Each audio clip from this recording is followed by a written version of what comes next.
ମୋ ନାଁ ପ୍ରତିମା ମଞ୍ଜରୀ ଦତ୍ତ। ମୁଁ all Odisha Anganwadi ladies workers association Odisha प्रदेश संगठन संपादिका। दीर्घ दिन ए दाबी आमर चली पूर्व सरकार थिले एबे नुआ सरकार आछंदी किंतु आम दाबी पूरण होबार किछि ना गंध धरुनी।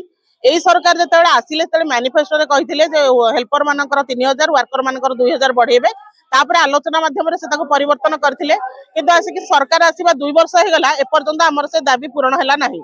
आमे एठिक मुख्यतः आसीचु आमको सरकारी मान्यता दिया जाऊ जे पर्यंत सरकारी मान्यता न देइचंती आमको वर्कर मानको 18000 हेल्पर मानको 9000 टका दरमा दिया जाऊ।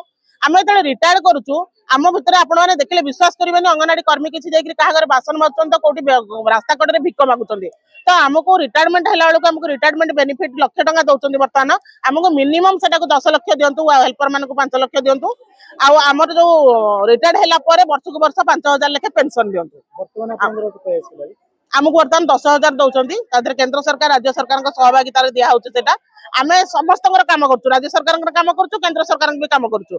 बर्तमान आगुरी सरकार भिन्न भिन्न थिला से आमको बहाना देखौथिले जे केंद्र सरकार दौना आम कौन करूँ एबे सरकार एका अच्छी किंतु आम दाबी कहीं शुणुना से आज आम राजरास्ता को ओह्लैया बाध्य होइछु। आज आम गोटे दिन आसु सरकार को थ्रेटनिंग दवाई केवल जे आम कथा शुणु जदि न शुणती आसंता शीत अधिवेशन में आम अनिर्दिष्ट काल बसु। मैडम बर्तमान सर्वनिम्न 15,000 टका नहले परिवार चलैया बहुत मुश्किल जेतेबेले रहिचु तो आशा करिकरी बाध्य होइकरी पड़ी रहिचु भविष्य आशा रे हां किछ ना किछ हबा हम आगु को बढ़बो। आ गोटे मेन प्रॉब्लम हमर ले पोषण ट्रैकर हमको ऑनलाइन रे सब काम करिया को दिया हैची जोटा के 5G मोबाइल सेट नहले काम होउनी। आमको नवीन सरकार थिला बेले गोटे 2G रो मोबाइल देथिले जोटा वर्तमान अलिया गदारे खत होइकरी पड़ीची हम पाखरे मोबाइल नाही आमे यार तार मोबाइल नाही कानी के काम करिया को बाध्य होउछु। कारण आगु को हमको जदि ठीक समय मोबाइल प्रदान न करंती आमे पोषण ट्रैकर काम मध्य पूरा संपूर्ण भाव में बंद कर दो। मुख्यतः दाबीटा आपनर कोन रहि चाला मीडिया में कोन कहया पे चाहतो आमे मीडिया माध्यम सरकार को या कहया चाहतो जे आपण जो आमे अधिका किछ मागुनु आपण जो मैनिफेस्टो आपण हमको देइथिले सेटा को तुरंत पूर्ण करंतु।